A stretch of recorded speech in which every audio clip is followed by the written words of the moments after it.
स्वागत है आप सभी का हमारे इस प्यारे से YouTube चैनल स्टडी मेट पर। और आज हम पढ़ने वाले हैं इंटीग्रेशन, इनडिफाइनाइट इंटीग्रेशन और बाद में करेंगे डिफाइनाइट इंटीग्रेशन। और हमने एक रिवीजन वन शॉट कर लिया है डिफरेंशिएशन का। जाओ जाकर देखो और एकदम अच्छे से देखना, नोट्स बनाना, नोट्स अच्छे से बनाना, क्योंकि ये जो नोट्स है सिर्फ 20 डेज के लिए नहीं है, आगे जो MST CET है उसमें भी आपको बहुत यूज होगा। तो चलिए स्टार्ट करते हैं आज के वन शॉट लेक्चर से।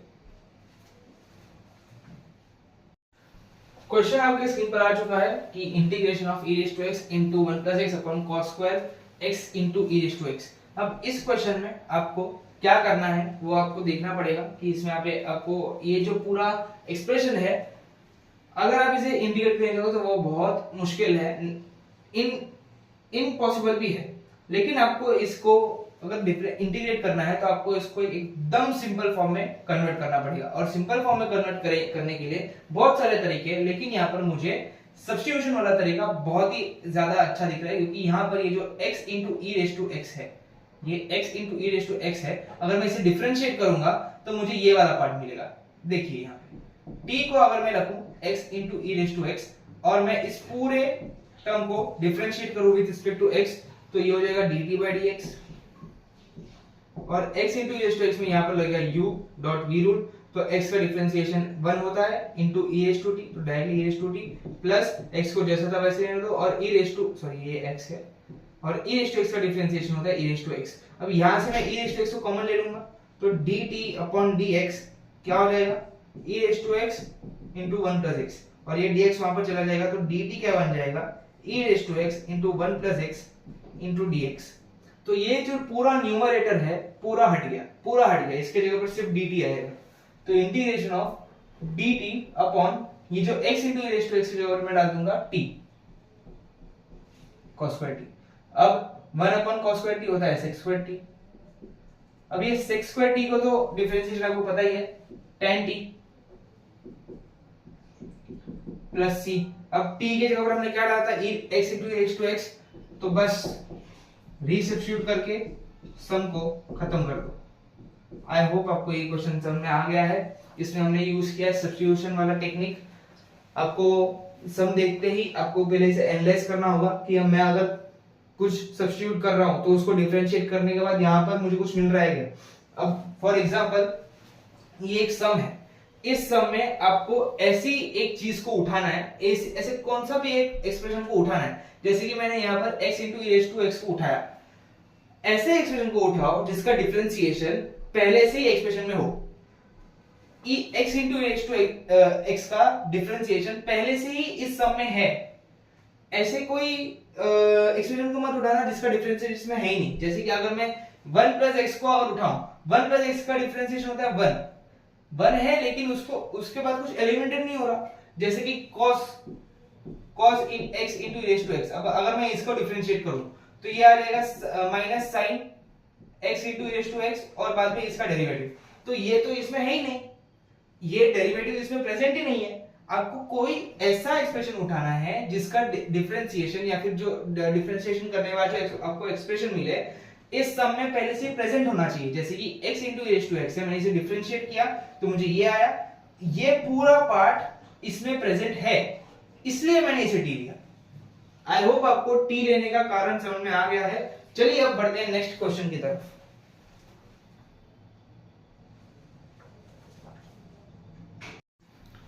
चलिए नेक्स्ट क्वेश्चन आ चुका है आपकी कंप्यूटर स्क्रीन पर। और अब यहाँ पर अगर मैं आपको बताऊं कि ये क्वेश्चन भी सब्स्टिट्यूशन से ही सॉल्व होने वाला है। कैसे, आपको ये देख के पता चलना चाहिए कि ये जो 1 upon 1 plus x raised to 6 है वो tan inverse of x cube का डिफरेंशिएशन है, ये इसका डेरिवेटिव है। अगर मैं tan इनवर्स t यानी कि tan इनवर्स x क्यूब को t ले लूं तो इसको डिफरेंशिएट करने के बाद मुझे 1 upon 1 plus x raised to 6 ही मिलने वाला है। कैसे मिलेगा, चलो इसको डिफरेंशिएट करो विद रिस्पेक्ट टू x, तो क्या हो जाएगा, ये इसका डिफरेंशिएशन है 1 plus x क्यूब का स्क्वायर यानी कि x raised to 6, और x क्यूब का डिफरेंशिएशन क्या होगा 3x square plus dt by dx। तो 3 को यहां पर भेजो और dx को वहां पर भेजो, तो dx into x स्क्वायर और 1 plus x raised to 6 will be equal to dt upon 3, यानी कि ये पूरा पार्ट और ये वाला पार्ट हट गया। मैंने tan इनवर्स x क्यूब को t क्यों लिया, क्योंकि इसको t लेते ही इतना सारा पार्ट हट जा रहा है। तो आपको ध्यान रखना है, आपको उसी एक्सप्रेशन को t लेना है जिसका डेरिवेटिव पहले से ही क्वेश्चन में प्रेजेंट हो। जैसे कि tan इनवर्स x क्यूब का डेरिवेटिव पहले से यहाँ पर प्रेजेंट है, समझ गए। तो अभी आपको क्या करना है कि इस वाले पार्ट की जगह पर इस वाला पार्ट डाल देना है, यानी कि x square upon 1 plus x to 6 into dx की जगह पर आपको लिखना है dt बाई 3। चलो अब इसको तो हमने t लिया है तो t लिख दो, और इस पूरे की जगह पर आपको लिखना है dt बाई 3। तो क्या आपका इंटीग्रेशन क्या होगा, 1 अपॉन 3 बाहर होगी जो कांस्टेंट है, dt बाई 3, और t का इंटीग्रेशन क्या होता है t स्क्वायर बाई 2, और dt हट जाएगा, यहां पर हो जाएगा प्लस c। और हमने t को क्या लिया था, t को लिया था हमने tan इनवर्स x क्यूब, यानी कि ये हो गया 1/6 और ये हो गया tan inverse x cube plus c। ये है आपका फाइनल आंसर। आई होप आपको ये क्वेश्चन भी समझ में आया है, इसे नोट करिए और हम बढ़ते हैं नेक्स्ट क्वेश्चन की तरफ। नेक्स्ट क्वेश्चन आपकी स्क्रीन पर आ चुका है कि आपको इस वाले इंटीग्रल फॉर्म को इंटीग्रेट करना है। तो चलिए इसे भी यहाँ पर आपको दिखना चाहिए कि जब ऐसा फॉर्म आता है कि रूट के अंदर के कांस्टेंट प्लस वेरिएबल का स्क्वायर, तब हम x को हमेशा a tan थीटा ही डालते हैं। अब किस में x क्या आना चाहिए वो आपको शॉर्ट नोट्स में एकदम अच्छे से मिल जाएगा कि पूरा टेबल है कि जब root under a square minus x square हो तो क्या करना चाहिए वगैरह, सब पूरा शॉर्ट नोट्स के अंदर दिया हुआ है। शॉर्ट नोट्स आपको स्टडीमेट के ऑफिशियल वेबसाइट पर मिल जाएंगे और उसका लिंक डिस्क्रिप्शन में दिया गया है। तो चलिए स्टार्ट करते हैं सॉल्व करना। x को डाल दो a tan थीटा, और अगर x a tan थीटा है तो इसका डिफरेंशिएशन क्या होगा, x का डिफरेंशिएशन 1, a तो जैसे था वैसे ही क्योंकि कांस्टेंट है। tan थीटा का differentiation with respect to x हो जाएगा sec स्क्वायर थीटा, और थीटा का डिफरेंशिएशन हो जाएगा d थीटा बाय dx। तो dx क्या बन जाएगा a sec square theta d theta. Okay, और थीटा की वैल्यू क्या हो जाएगी, यहां से a को वहां पर भेज दो तो ये हो जाएगा x bye a is equal to tan theta, और थीटा हो जाएगा tan inverse x upon a। समझ गए।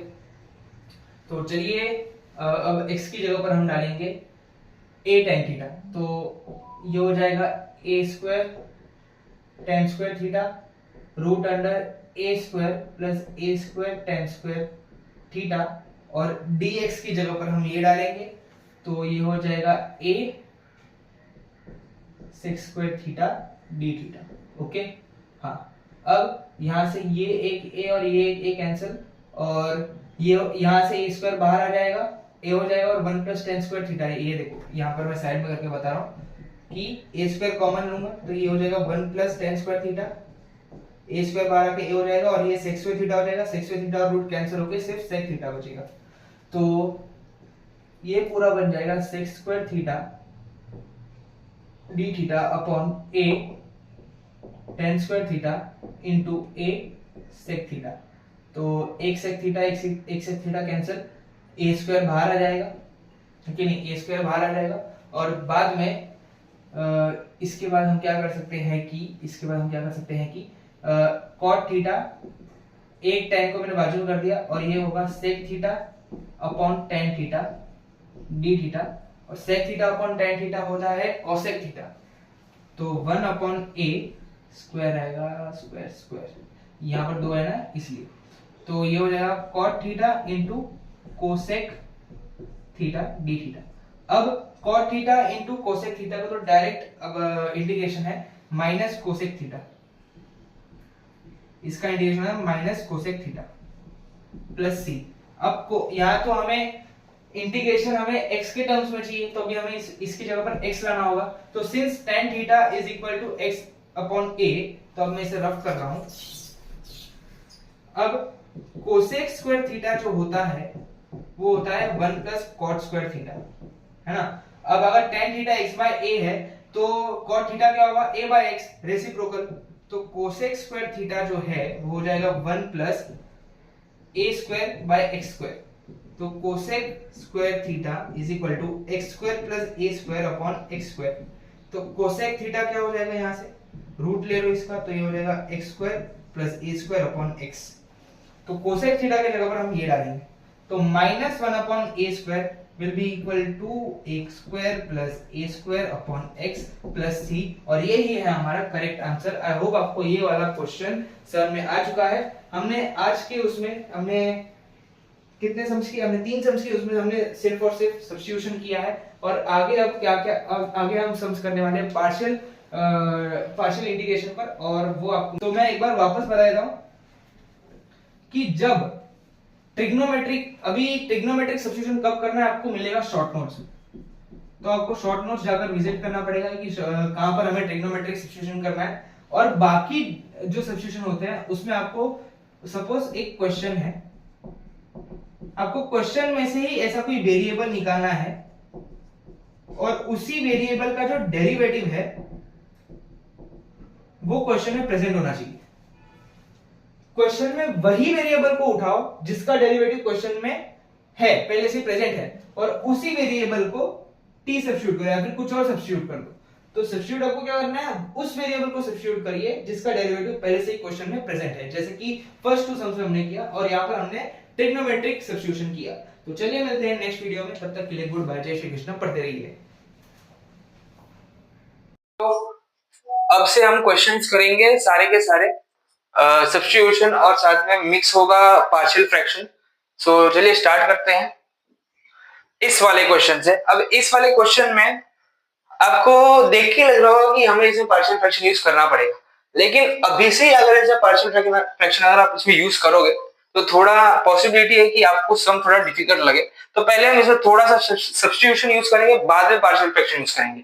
तो यहाँ पर हम क्या सब्स्टिट्यूट कर सकते हैं, जैसे कि हमें यहाँ पर 1/x दिख रहा है, और 1/x किसका डेरिवेटिव है, log x का, और log x यहाँ पर भर भर के, तो ले लीजिए log x को t, और डिफरेंशिएट करिए with respect to x। log x का डिफरेंशिएशन है 1/x, और ये है dt बाय dx। dx को वहां भेज दीजिए तो ये हो जाएगा dx upon x is equal to dt।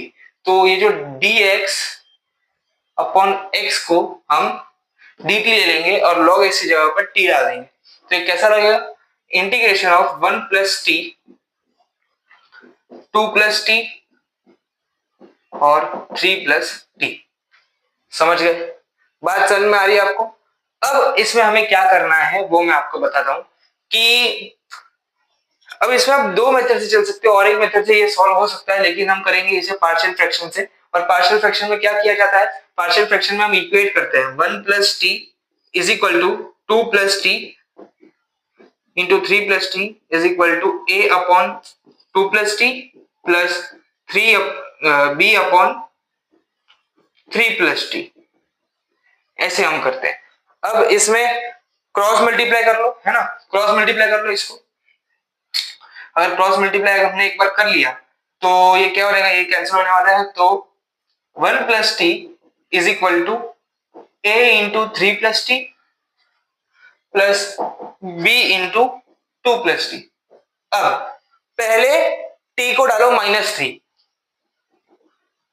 पहले टी को डालो -3, यहाँ पर -3 अगर मैं डालूंगा तो ये तो ए पूरा 0 हो जाएगा। तो जब टी -3 है तो ये इसे मैं इक्वेशन 1 बोल देता हूं। इक्वेशन 1 में टी को -3 डाल दो, तो इक्वेशन 1 क्या बन जाएगा, 1 -3 इज -2, ए तो 0 हो गया, प्लस 2 -3 इज -1 इंटू बी। अब ये माइनस माइनस कैंसिल, तो बी की वैल्यू क्या आ गई, 2 आ गई। वैसे ही अब b की वैल्यू सिंस यहाँ पर 2 आ चुकी है, तो अब यहाँ पर आप t क्या डाल सकते हो, t को डालो -2, किसमें, इक्वेशन 1 में। अब t को जब आप -2 डालोगे तो 1 -2 -1 आ गया, यहाँ पर -2 डालोगे तो 3 -2 1, तो ये a जैसा था वैसा ही, और ये 0 हो गया, तो a आपको आ गया -1। तो आपको a और b की वैल्यू मिल चुकी है, a है -1, b है 2। अब a और b को यहाँ पर सब्स्टिट्यूट करना है, बस आधा से ज्यादा सम सॉल्व हो चुका है, सिर्फ इतना आपको आना चाहिए। कितना आना चाहिए, इतना। चलो सो अब मैं लिख सकता हूं कि integration of 1 plus t upon 2 plus t into 3 plus t is equal to integration of a upon 2 plus t plus integration of b upon 3 plus t, यहाँ पर आएगा dt, यहाँ पर आएगा dt, यहाँ पर आएगा dx। प्लीज बोर्ड एग्जाम में ये छोटी छोटी गलतियां मत करना कि dt लिखना भूल गए, dx लिखना भूल गए, इससे मार्क्स कटते हैं। और एक चीज तो हमेशा याद रखना कि इनडिफाइनाइट इंटीग्रेशन में लास्ट में जब आप आंसर लिखते हो या फिर कभी भी कुछ भी आप इंटीग्रेट करते हो तो लास्ट में प्लस सी लिखना मत भूलना। और डिफाइनाइट इंटीग्रेशन में प्लस सी मत लिखना, क्योंकि जब इंटीग्रेशन में यहाँ पर आपको लिमिट्स दिखती है तो वहां पर नहीं होता है। जब जब लिमिट्स हो ये हो जाता है डिफाइनाइट, और जिसमें लिमिट्स ना हो तो वो हो जाता है इनडिफाइनाइट। इनडिफाइनाइट में आपको प्लस सी लिखना है, इनडिफाइनाइट में आपको प्लस सी नहीं लिखना है। समझ गए?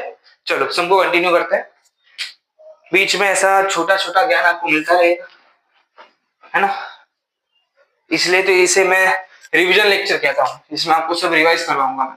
हाँ, अब a की जगह पर -1 डालो तो -1 इंटू 1 अपॉन 2 प्लस टी का इंटीग्रेशन, प्लस b की जगह पर 2 डाल दो तो 2 बाहर आ जाएगा सिंस वो कांस्टेंट है, 3 प्लस टी dt। अब बस सिंपली इंटीग्रेशन करना है। -1 अपॉन 2 प्लस टी का इंटीग्रेशन होगा log 2 plus T, 1 upon 3 plus T का इंटीग्रेशन होगा log 3 प्लस टी, है कि नहीं। लास्ट में प्लस सी लिखना मत भूलना, अभी बता रहा हूं प्लस सी लिखना मत भूलना, किसमें, जहां लिमिट्स ना हो, क्योंकि बोर्ड एग्जाम में तो आपको ये बता के नहीं आने वाला कि ये क्वेश्चन इनडिफाइनाइट का है कि ये क्वेश्चन डिफाइनाइट का है, आपको आइडेंटिफाई करना होगा। आप आइडेंटिफाई कैसे करोगे, अगर इंटीग्रेशन में यहाँ पर ऐसा -1 2 या फिर ऐसे a b ऐसा कोई लिमिट्स दी हो, अगर लिमिट्स प्रेजेंट हो क्वेश्चन में तो समझ जाना कि वो डिफाइनाइट इंटीग्रेशन है, अगर लिमिट्स नहीं है तो समझ जाना कि वो इनडिफाइनाइट इंटीग्रेशन है। और इनडिफाइनाइट इंटीग्रेशन में प्लस सी लिखना है, डिफाइनाइट इंटीग्रेशन में प्लस सी नहीं लिखना है। बस अब ये क्या हो जाएगा, -1 को ऊपर ले लो तो ये हो जाएगा log of 2 plus t raise to -1, और ये आएगा 2 को ऊपर ले लो तो log ऑफ 3 प्लस टी का स्क्वायर। अब log a प्लस b क्या होता है, log a इंटू b। अब सिंस ये -1 है तो ये यहां पर लिख दिया, तुम्हें दिख नहीं रहा होगा, तो फाइनल आंसर हो जाएगा log of 3 plus t upon 2 plus T. I hope आपको ये क्वेश्चन 3 प्लस टी का स्क्वायर, आई होप आपको ये क्वेश्चन एकदम अच्छे समझ में आया, प्लस सी लिखना नहीं भूलना है। हाँ, आई होप ये क्वेश्चन अच्छे से समझ में आ चुका है। अब हम बढ़ते हैं नेक्स्ट क्वेश्चन की तरफ, और इसे नोट करना मत भूलना। और हाँ, और एक बात याद रखना, सब्स्टिट्यूशन के बाद हमें रीसब्स्टिट्यूट भी करना होता है।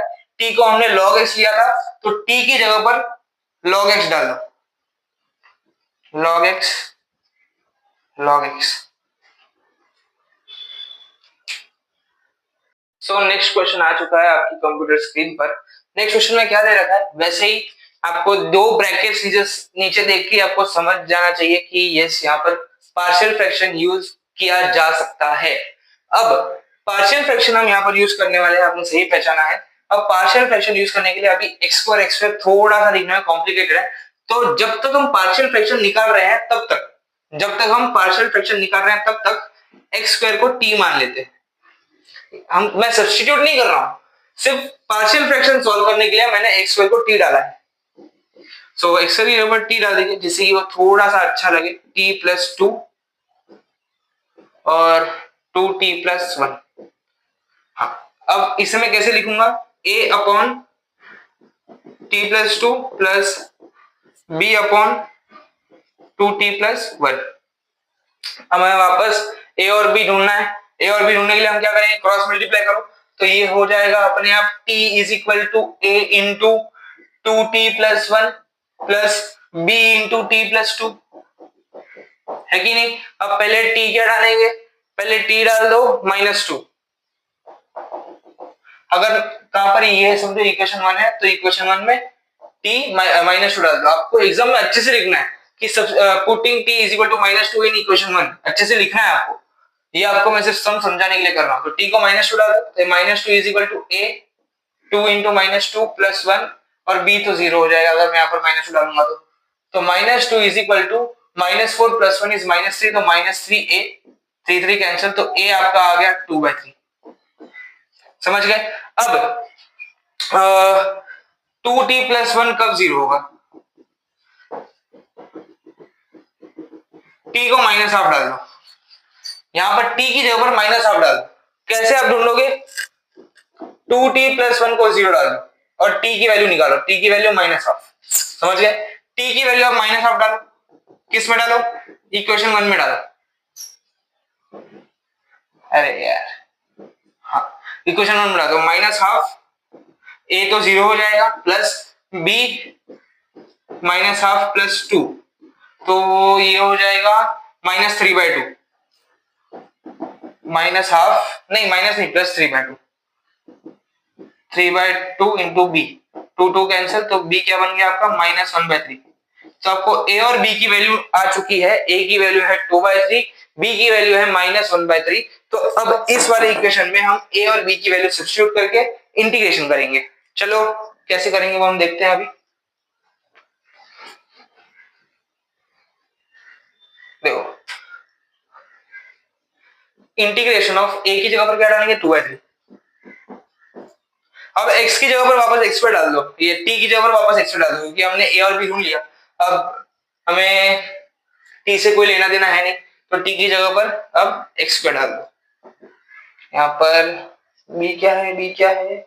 -1/3 dx 2t+1 dx। समझ गए? हाँ कि ना? चलो अब इसे इंटीग्रेट करना है आपको, बस बहुत ही ज्यादा सिंपल है ये, बहुत ही ज्यादा सिंपल है ये, है ना? ये 2/3 बाहर आ जाएगा, ये कांस्टेंट है, और 1/x² + 2 क्या आ जाएगा? अब यहाँ पर कौन सा आएगा कि 2 को मैं लिख सकता हूँ √2 का स्क्वायर। अब इंटीग्रेशन ऑफ 1/x² + a² क्या होता था? tan 1x/a, तो tan 1x/√2 प्लस यहाँ पर भी -1/3 बाहर आ जाएगा, है ना? और यहाँ पर अभी मैं 2 को यहाँ पर वापस √2x का होल स्क्वायर लिख सकता हूँ, और ये 1 का स्क्वायर वापस यहाँ पर आ जाएगा, tan 1√2x/1 + c। ये है आपका फाइनल आंसर। यहाँ पर ये 1/√2 भी आएगा, क्योंकि ये साथ में है यहाँ पे, इसलिए तो ये √2 हो गया। आई होप आपको ये क्वेश्चन अच्छे से समझा है कि नहीं?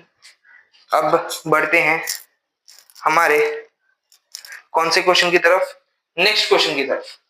चलिए, और यहां पर भी 1/a आएगा, ये भूलना मत लिखना, 1/a यहां पर भी आएगा।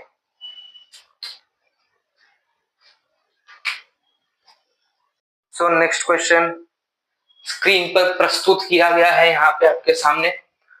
अब इस क्वेश्चन में क्या किया जाए? पहले हमने 2 सम्स किए फैक्टराइजेशन के तो और भी सम्स है, और भी टाइप्स है। ये 2 सम्स तो मैंने आपको बताया क्योंकि रिवीजन हो सके आपका, कि आपको पता चल सके कि अप्रोच कैसे करना है, अप्रोच कैसे नहीं करना है। वैसे मैंने टेक्स्ट बुक में जो मार्किंग्स आपको दी है वो प्लीज सॉल्व करना, क्योंकि चांसेस है कि वैसे क्वेश्चन आए, और साथ ही में उत्तम के जो पीवाईक्यूज है वो भी सॉल्व करना, चांसेस है कि वैसे क्वेश्चन वापस रिपीट हो। तो अब ये जो क्वेश्चन है वो सॉल्व एग्जाम्पल वाला है। इसमें हम क्या करेंगे? ये अभी स्पेशल फॉर्म्स ऑफ इंटीग्रल्स वाला क्वेश्चन है, कि इसमें अब इस क्वाड्रेटिक को हमें 2 ब्रैकेट्स में तोड़ना है। अब आपको ये तो पता ही होगा कि ऐसे स्पेशल फॉर्म्स ऑफ इंटीग्रेशन से, है ना, √x² - a², ये सब अलग अलग टाइप से इंटीग्रल्स थे। तो अब उन इंटीग्रल्स के फॉर्म में हमें इन्हें कन्वर्ट करना है। अब कैसे करेंगे जरा देखते हैं। ऐसे जब क्वाड्रेटिक दिखे, ऊपर 1 हो, न्यूमरेटर में सिर्फ 1 हो, और नीचे क्वाड्रेटिक इक्वेशन अगर आपको दिख जाए, तो आपको क्या करना है? सिंपली इसे एक परफेक्ट क्वाड्रेटिक में कन्वर्ट करना है। और ये परफेक्ट क्वाड्रेटिक नहीं है, क्योंकि यहां पर क्या होना चाहिए? अभी इसे परफेक्ट क्वाड्रेटिक में कैसे कन्वर्ट किया जाए मैं बताता हूं, कि ये जो 8 है, 8 का हाफ करिए, क्या है 4, इसका स्क्वायर करिए 16, 16 को प्लस और माइनस कर दीजिए। क्यों करना है मैं बताता हूं। हमेशा क्या करना है कि half into coefficient of x का स्क्वायर आपको प्लस और माइनस करना है हमेशा। यहां पर half into coefficient of x क्या है? हाफ इंटू 8 का स्क्वायर विच इज 4, 4 का square is 16। So integration of 1/x² + 8x + 16 -16 plus 12। अब देखो आगे आगे कैसा जादू आपको देखने को मिलेगा, मजा आ जाएगा आपको। देखिए 1/x² प्लस 8x प्लस 16 को एक साथ लिखो और -16 प्लस 12 क्या हो जाएगा, -4, है कि नहीं। अब इसको आगे कैसे लिख सकते हैं हम कि ये जो है ये क्वाड्रेटिक क्या कह रहा है कि ये जो क्वाड्रेटिक है वो x+4 का होल स्क्वायर है और ये 4 क्या 2 का होल स्क्वायर है।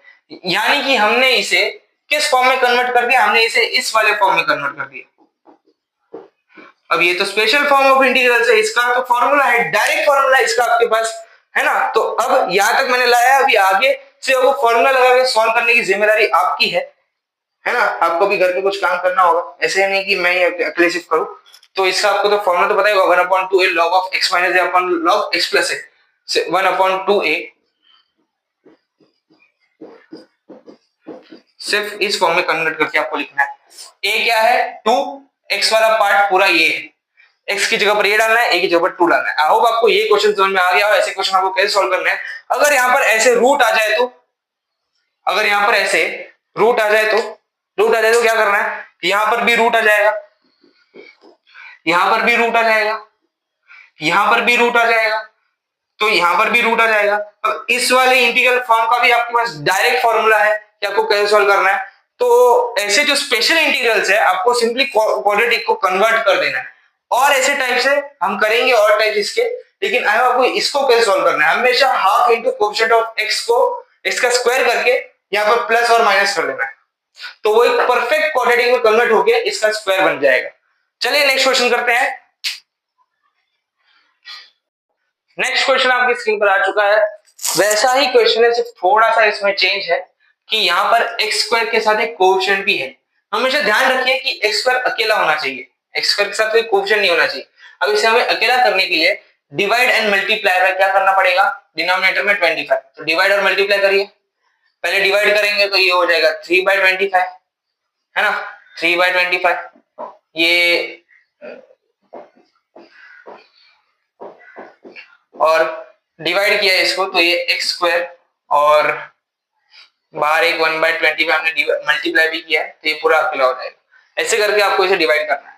अब ये क्या हो जाएगा, 5 2 5 5 ये dx बाहर, तो सिंप्लीफाई हो गया, क्या हो गया 1/25 बाहर और 1/3/25 माइनस 2x/5 माइनस x²।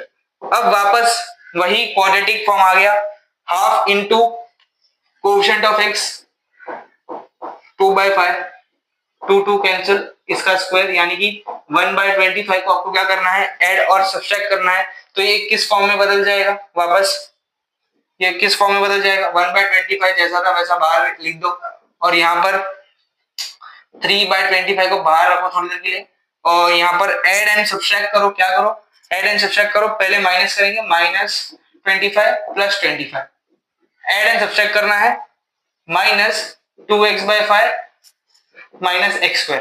अब ये वाला पार्ट जो है, अब ये वाला पार्ट क्या बन गया, ये वाला पार्ट बन गया 1/5 माइनस x का होल स्क्वायर।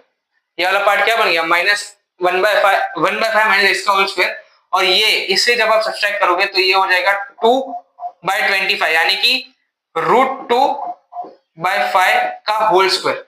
तो आप इसे कैसे लिखोगे, 1/25 बाहर, इंटीग्रेशन ऑफ 1/√2/5 का whole square plus 1/5 minus x का स्क्वायर। अब ये हो गया, किस फॉर्म में बदल गया, ये 1/a² माइनस x²। इसका आपके पास डायरेक्ट फॉर्मूला है, डायरेक्ट। तो आई होप आप समझ सकते हो कि हमने इसे कन्वर्ट क्यों किया, क्योंकि ऐसे फॉर्म में डिफरेंट इंटीग्रेट करना बहुत मुश्किल है। तो आपको इसे सिंप्लीफाई करके इस फॉर्म में लाना है। और ये क्या है, स्पेशल इंटीग्रल्स। स्पेशल इंटीग्रल्स के फॉर्मूले याद रखना, क्योंकि अब ये आपका है a और ये x, तो अब जहां जहां फॉर्मूला में a और x हो आपको सब्स्टिट्यूट कर देना है। आई होप आपको समझ में आ गया। थोड़ा सा और अच्छे से समझाना चाहूंगा मैं इसे, क्योंकि इंपॉर्टेंट है ये हमने पहले फर्स्ट स्टेप क्या था कि x² हमेशा अकेला होना चाहिए, x² के साथ कोई कोएफिशिएंट नहीं होना चाहिए। इसके लिए हमने जो क्वेश्चन था उससे डिवाइड कर दिया, यानी कि डिवाइड किया तो मल्टीप्लाई भी करना पड़ेगा, क्योंकि हम इस पूरे क्वेश्चन को चेंज नहीं कर सकते। हमने इसे डिवाइड किया तो साथ में मल्टीप्लाई भी करो, तो मल्टीप्लाई इसे ऐसे किया और डिवाइड भी ऐसे कर दिया, तो 3/25 माइनस 2/5 और ये x अकेला हो गया। अब ये क्वाड्रेटिक इक्वेशन बन गया। अब इस क्वाड्रेटिक इक्वेशन को परफेक्ट क्वाड्रेटिक इक्वेशन में कन्वर्ट करने के लिए ये जो x का कोएफिशिएंट है उसको हाफ से मल्टीप्लाई करेंगे, तो हमें 1/5 मिला, उसका स्क्वायर हमें 1/25 मिला। अब 1/25 को सब ऐड करेंगे, सब्सट्रैक्ट करेंगे। अब हम सिर्फ ऐड नहीं कर सकते, ऐड करेंगे तो पूरा क्वेश्चन बदल जाएगा, हमें साथ में सब्सट्रैक्ट भी करना पड़ेगा, जिससे कि ये देखो एक बात ध्यान रखना कि अगर यहां पर मैंने लिखा 1/x माइनस a है कि नहीं, अब मैं यहां पर +2 करूंगा तो ये क्वेश्चन बदल जाएगा, मुझे -2 भी करना पड़ेगा, जिससे कैंसिल होकर क्वेश्चन तो सेम ही है। तो जब भी कुछ आप ऐड करते हो तो साथ में सब्सट्रैक्ट भी करना पड़ेगा, तो माइनस हमने 1/25 ऐड किया तो साथ में सब्सट्रैक्ट भी करो, तो बाद में ये पूरा जो इक्वेशन है वो परफेक्ट क्वाड्रेटिक बन गया, 1/5 माइनस x का होल स्क्वायर, और इसे सब्सट्रैक्ट करेंगे तो ये बन गया 2/25, जिसका हम इसे ऐसे भी लिख सकते हैं √2/5 का होल स्क्वायर, ये स्क्वायर होके वापस यही बन जाएगा। आई होप आपको ये समझ में आ चुका है। बढ़ते हैं नेक्स्ट क्वेश्चन की तरफ, और अब थोड़ा सा अलग क्वेश्चन करेंगे। चलिए लास्ट क्वेश्चन, और भी क्वेश्चन के टाइप्स आपको मैंने जो प्रैक्टिस शीट मैंने दी है, जो टेक्स्ट बुक में मार्क मैंने क्वेश्चन किए वो आपको करना है, साथ में उत्तम के जो पीडीएफ है सारे पीवाईक्यू है वो आपको करना है, तो आपको और टाइप्स तो मिल ही जाएंगे। लेकिन अब ये इस क्वेश्चन में अब आपको क्या करना है, अब आप बोलोगे यहाँ पे तो साइन थीटा वगैरह सब आ गया, अब इसे कन्वर्ट करना है आपको, इसमें आपको पहले सब्स्टिट्यूशन करना है, बाद में आपको स्पेशल इंटीग्रल सॉल्व करना है। अब इंटीग्रेशन में देखो, इंटीग्रेशन चैप्टर में बहुत सारे मेथड्स है सॉल्व करने के, आपको कोई भी एक मेथड कभी नहीं आएगा, आपको 2-3 मेथड एक साथ यहाँ पर यूज करना होगा। जैसे कि यहाँ पर आपको पहले सब्स्टिट्यूट करना पड़ेगा जिससे कि ये इजी फॉर्म में बदल जाए। अब देखो पावर रेस टू 4 है, हमें क्या क्या चाहिए, पावर रेस टू 2, तो जो पावर रेस टू 2 में इसे कन्वर्ट करने के लिए साइन स्क्वायर एक्स को डाल दो t, है ना। अब इसका डिफरेंशिएट करो विद रिस्पेक्ट टू x, इसका डिफरेंशिएशन होगा 2 sin x cos x, chain rule से ही याद आता है, आपको इतना भी पता होना चाहिए।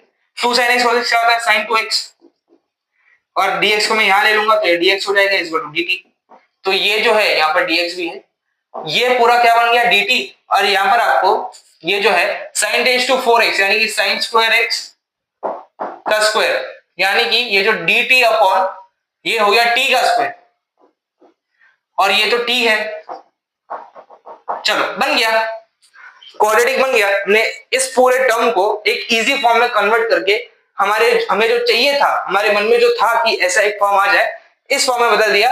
अभी भी ये जो है ये हमें इसे क्या करना पड़ेगा, पहले तो t को अकेला करना पड़ेगा, टी स्क्वायर को अकेला करना पड़ेगा, तो क्या करेंगे हम लोग, मल्टीप्लाई एंड डिवाइड बाय 3, तो मल्टीप्लाई करेंगे 1/3, डिवाइड बाय 3 करिए तो टी स्क्वायर अकेला, 4/3 t प्लस 1/3 अकेला कर दिया। अब ये परफेक्ट क्वाड्रेटिक तो है नहीं, अभी इसे परफेक्ट क्वाड्रेटिक में कन्वर्ट करने के लिए ये जो t वाला है, t रेज़ टू 1 वाला जो कोएफिशिएंट है उसे हाफ से मल्टीप्लाई करो, बाद में इसका स्क्वायर कर दो तो ये हो जाएगा 4/9। अब 4/9 को ऐड करो और सब्सट्रैक्ट करो। अब आगे का स्टेप तो आपको पता ही है कि क्या करना है, तो ऐसे क्वेश्चंस और आपको मैंने जो टेक्स्ट बुक में मार्क करके दिया वहां पर मिल जाएंगे, साथ ही में उत्तम का जो पीडीएफ है वो पूरा आपको सॉल्व करना है, कुछ गिन चुनकर 35 to 40 सम्स ही है। अगर आप पूरा टेक्स्ट बुक देखने जाओगे तो उसमें बहुत सारे सम्स है, 70 to 80 सम्स है, 70 to 80 के सम्स के सामने आपको अगर 35 to 40 सम्स मिल रहे हैं तो बहुत अच्छी बात है। इतना एकदम अच्छे से आपको सॉल्व करना है, और कैसे सॉल्व करना है वो मैंने आपको पहले ही एक वीडियो में बता दिया है, अभी भी वापस बता रहा हूं कि जो 35 to 40 सम्स आपको सारे नोट करने हैं और आपको वो रोज रिवाइज करने हैं, क्योंकि पॉसिबिलिटीज है कि वही टाइप के सम आपको मिले, क्योंकि जिस टाइप देखो अभी तक मैंने आपको जो जो बताया यहां से स्टेप्स तो सेम ही है।